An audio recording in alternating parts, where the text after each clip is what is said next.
Magandang araw mga bata. Ang pag-aaralan natin ay tungkol sa pamilya bilang pinagmumulan ng maayos na komunikasyon sa kapwa. Mga kasanayan at layuning pampagkatuto, na isa sa buhay ang pagiging mapagpasensya sa pamamagitan ng angkop na pananalita at pagtugon sa kapwa ng may pagsasaalang-alang sa damdamin ng kapwa. Una, natutukoy ang mga aral na natutuhan mula sa pamilya kaugnay ng maayos na komunikasyon sa kapwa. Ikalawa, na ipaliliwanag na ang pamilya bilang pinagmumulan ng maayos na komunikasyon sa kapwa ay nakapaglilinang ng mga angkop na gawi o pagtugon sa pakikipag-ugnayan ng mga kasapi nito sa ibang tao. Ikatlo, nailalapat ang mga natutuhan mula sa pamilya kaugnay ng maayos na komunikasyon sa kapwa.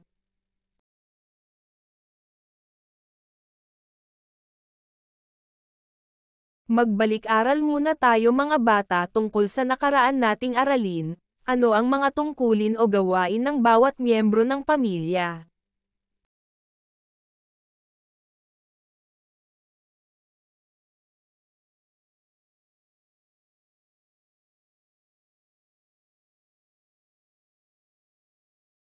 Ano ang epekto ng pagtupad sa mga gawain ng pamilya?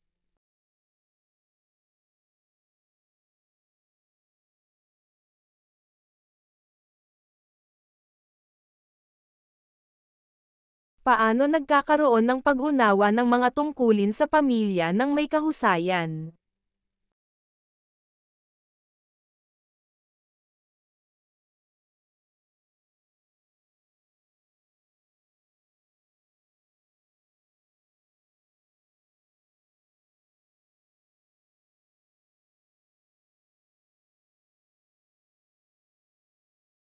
Mahalaga ang maayos na komunikasyon upang lubos na magkakaintindihan at walang kalituhan. Ang maayos na komunikasyon ay nagdudulot ng positibong relasyon at pagpapahalaga sa isa't isa.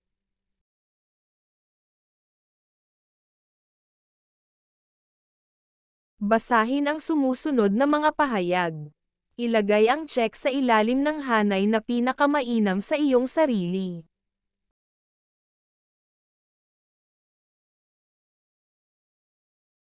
Ngayon dumako na tayo sa susunod na gawain, humanap ng kapareha at sagutin ang mga sumusunod na tanong. Pagkatapos ng 5 minuto ay ibahagi sa klase ang nabuong kasagutan.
Ang komunikasyon ay ang proseso ng pagpapadala at pagtanggap ng mga mensahe sa pamamagitan ng verbal o di-verbal na paraan, kabilang ang pagsasalita o oral na komunikasyon, pagsulat at grapikong representasyon tulad ng infographics, mapa, at chart at mga senadoryas, signal, at kilos.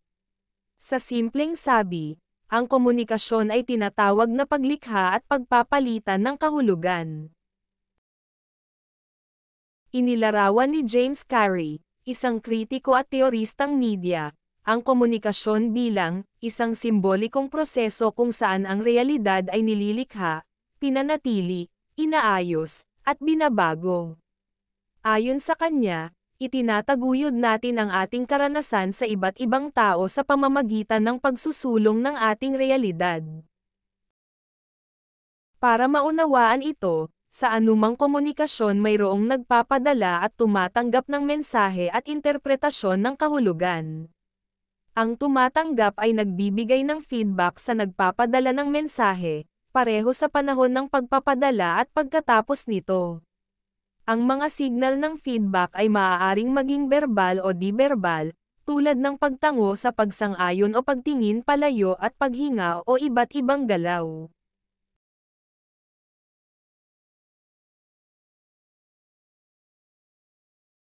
Mayroon ding konteksto ang mensahe, ang kapaligiran kung saan ito ibinibigay at potensyal na ingay o sagabal sa pagpapadala o pagtanggap nito.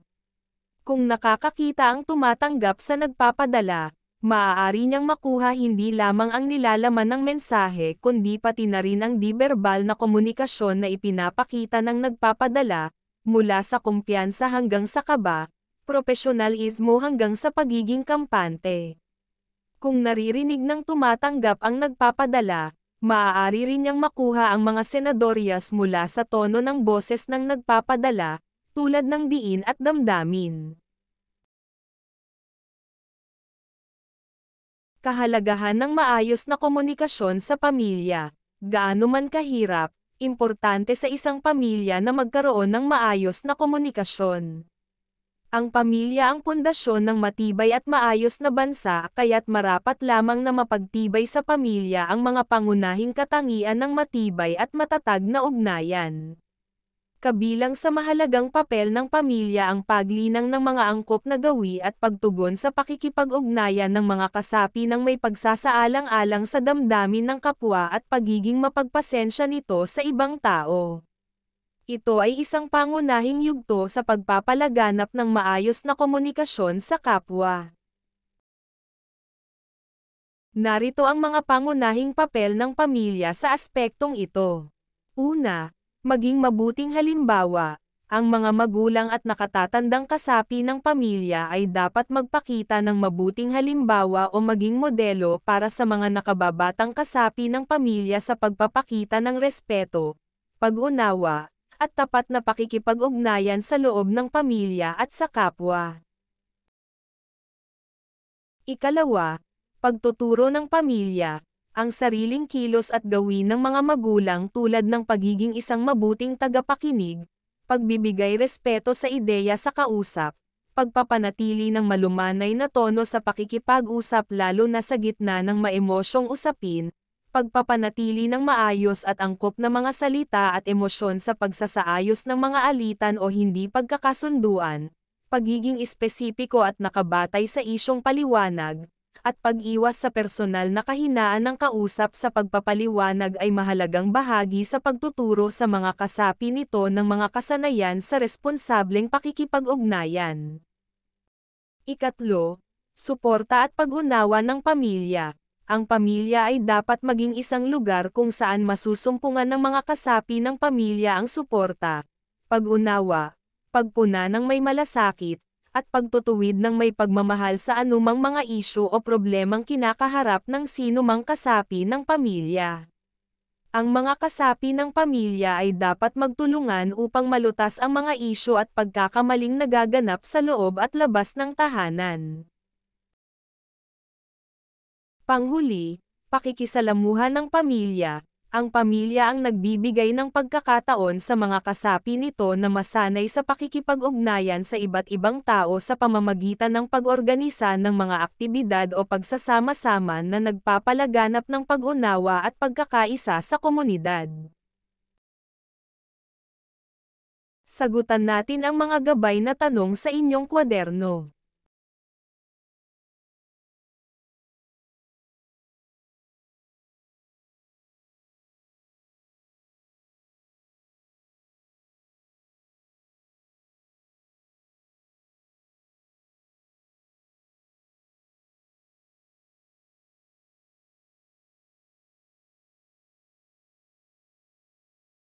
Ang teknolohiya ay may malalim at malawakang epekto sa komunikasyon sa pamilya. Narito ang ilang mga positibo at negatibong epekto nito.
Gamit ang Venn diagram, suriin at paghambingin ang mga positibo at negatibong epekto ng teknolohiya sa komunikasyon ng pamilya.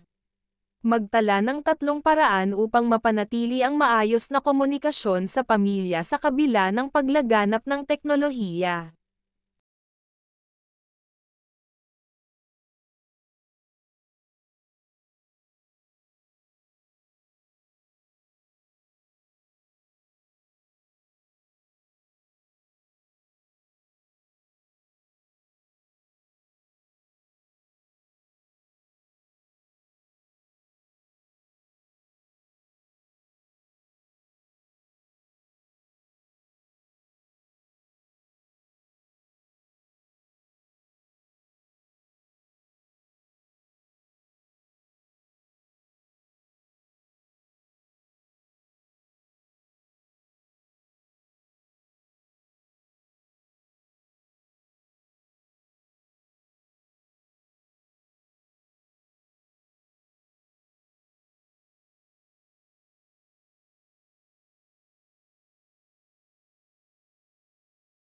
Ipagtugma ang mga salita sa hanay A sa kahulugan sa hanay B. Ilagay ang titik sa patlang pagkatapos ay sagutin ang 3 katanungan sa ibaba.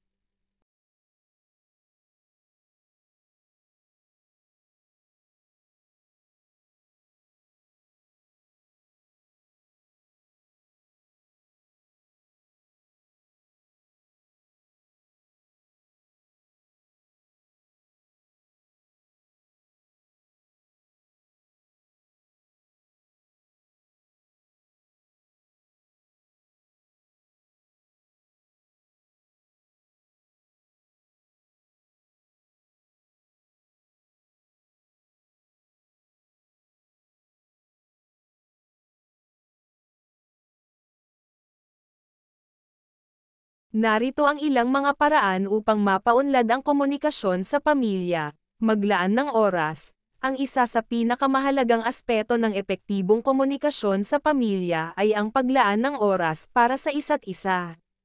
Magtakda ng oras kung saan ang buong pamilya ay maaaring mag-ugnayan ng walang anumang ibang distraksyon.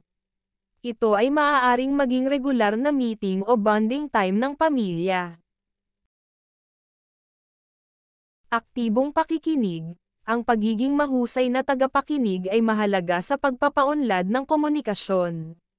Kapag ang bawat miyembro ng pamilya ay nagmamalasakit sa anumang sinasabi ng iba, mas magiging bukas ang mga linya ng komunikasyon. Huwag magkomento o magbigay ng payo ng agad-agad kung hindi ito hinihiling. Makinig muna ng buong atensyon bago magpahayag ng reaksyon. Pagsasalita ng malinaw at maayos. Ang paggamit ng malinaw at maayos na wika ay makakatulong na maiwasan ang mga pagkakamali o misinterpretasyon sa komunikasyon. Magkaroon ng respeto sa pagsasalita at iwasan ang mga pambubolas o mapanira na salita. Buksan ang pinto ng komunikasyon. Laging bukas para sa pag-uusap at pagbabahagi ng kung anuman ang nararamdaman o iniisip. Huwag itago ang mga problema o emosyon. Dapat ang lahat ay komportableng magpakita ng kanilang tunay na damdamin sa pamilya. Irespeto ang opinyon. Lahat ng miyembro ng pamilya ay may kani-kanyang opinyon at pananaw. Mahalaga na respetuhin ang mga ito kahit pa may pagkakaiba sa mga pananaw. Ang pagpapakita ng respeto ay makakatulong sa pagbuo ng mas mainam na komunikasyon.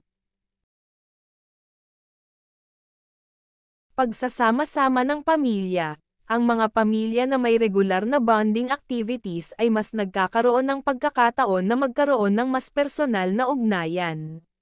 Magkaroon ng mga family outings o gawain na nagpapalakas sa samahan ng pamilya. Maaaring gawin ang sabay-sabay na pagsimba, pagkain sa loob man o labas ng tahanan, at iba pang katulad na gawain.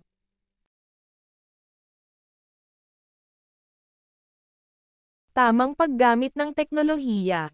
Habang ang teknolohiya ay makakatulong sa komunikasyon, siguruhing ito ay ginagamit ng balanse. Huwag hayaang maging sanhi ito ng pagkawatak-watak o kawalan ng personal na ugnayan sa pamilya.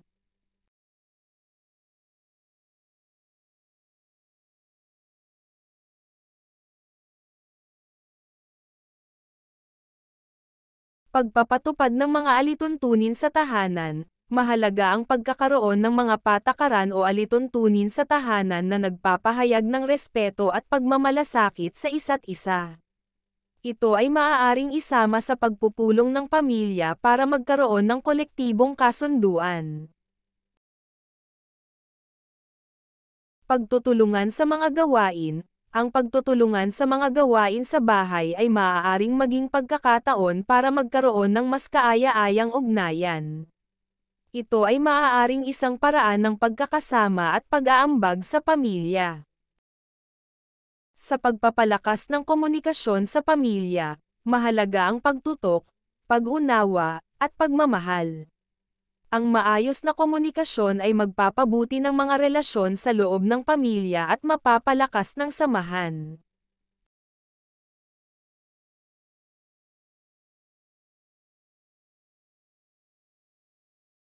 Balikan ang salaysay ukol sa komunikasyon.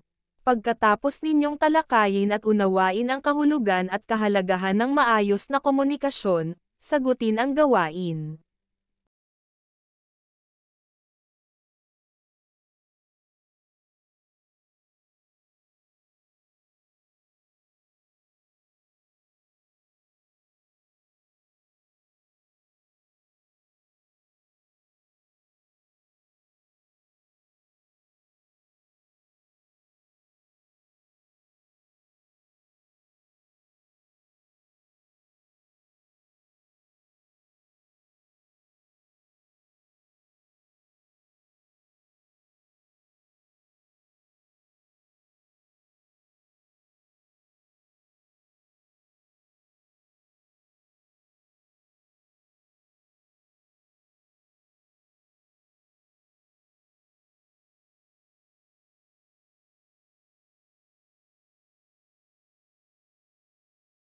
Sagutin ang mahalagang tanong gamit ang mga larawan at salitang napantulong sa kanan. Punan ang mga patlang ng angkop na salita.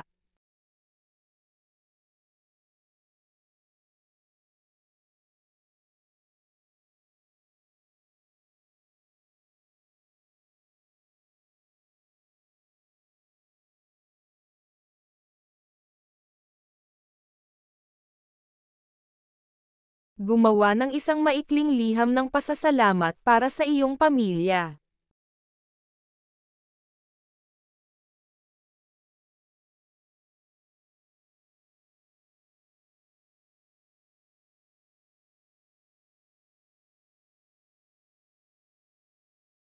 Bumuo ng isang pagsusuri sa sarili sa ginawang pagtalakay sa aralin na isinasaalang-alang ang sumusunod.